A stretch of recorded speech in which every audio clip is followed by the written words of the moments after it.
അടൂർ ഗോപാലകൃഷ്ണനെ കുറിച്ചും അദ്ദേഹത്തിന്റെ എല്ലാ സിനിമകളെ കുറിച്ചും എനിക്ക് നല്ല അഭിപ്രായമില്ല. അദ്ദേഹം പലപ്പോഴും ചില കാര്യങ്ങളിൽ വളരെ വ്യത്യസ്തമായ ചില അഭിപ്രായങ്ങൾ പറഞ്ഞിട്ടുണ്ട്. അത് എനിക്ക് എന്നെ സംബന്ധിച്ചിടത്തോളം വ്യക്തിപരമായിട്ട് അദ്ദേഹം പൂന ഫിലിം ഇൻസ്റ്റിറ്റ്യൂട്ടിലെ ചില പരിഷ്കാരങ്ങളൊക്കെ വന്നപ്പോൾ പറഞ്ഞ അഭിപ്രായങ്ങളോടൊന്നും എനിക്ക് അത്ര യോജിപ്പില്ല.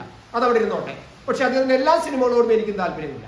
അദ്ദേഹത്തിന്റെ ആദ്യ കാലഘട്ടത്തിലെ കുറച്ച് സിനിമകളോട് താല്പര്യം ഉണ്ടായിരുന്നെങ്കിൽ പോലും പിന്നീട് വന്ന അവസാനം ദിലീപിനെ വെച്ചെടുത്ത ചിത്രങ്ങൾ പോലും ഞാൻ വളരെ നിശ്ചിതമായ ചിത്രത്തെ വിമർശിച്ചിട്ടുണ്ട്. അതിനു മുമ്പ് 1-2 സിനിമകളിൽ ഞാൻ എന്റെ നിരൂപണത്തിൽ അതിശക്തമായി വിമർശിച്ചിട്ടുണ്ട്. അപ്പോൾ അടൂർ ഗോപാലകൃഷ്ണന്റെ സിനിമകളെല്ലാം മഹത്തരമാണ് എന്ന അഭിപ്രായമൊന്നും എനിക്കില്ല. പക്ഷേ അദ്ദേഹം ഇപ്പോൾ മലയാള സിനിമ കാര്യങ്ങൾ അതിന്റെ നയം രൂപീകരിക്കുന്നതിന് വേണ്ടി സംസ്ഥാന സർക്കാർ ഒരു ഫിലിം കോൺക്ലേവ് സംഘടിപ്പിച്ചപ്പോൾ അവിടെ അദ്ദേഹം ചില പരാമർശങ്ങൾ നടത്തിയിരുന്നു, ചില അഭിപ്രായങ്ങൾ പറഞ്ഞിരുന്നു. ആ അഭിപ്രായങ്ങൾ എല്ലാം തന്നെ ശരിയാണ് എന്നത് വിലയിരുത്തൽ ആ നിലപാടിൽ തന്നെയാണ് ഞാൻ നിൽക്കുന്നത്. പട്ടികജാതി വിഭാഗത്തെ അധിക്ഷേപിച്ചു കളഞ്ഞു, സ്ത്രീകളെ അധിക്ഷേപിച്ചു കളഞ്ഞു എന്ന് പറയുന്ന ആരോപണങ്ങളൊക്കെ സത്യത്തിൽ യാതൊരു വിലയുമില്ലാത്തതാണെന്ന് തന്നെയാണ് എനിക്ക് പറയാനുള്ളത്.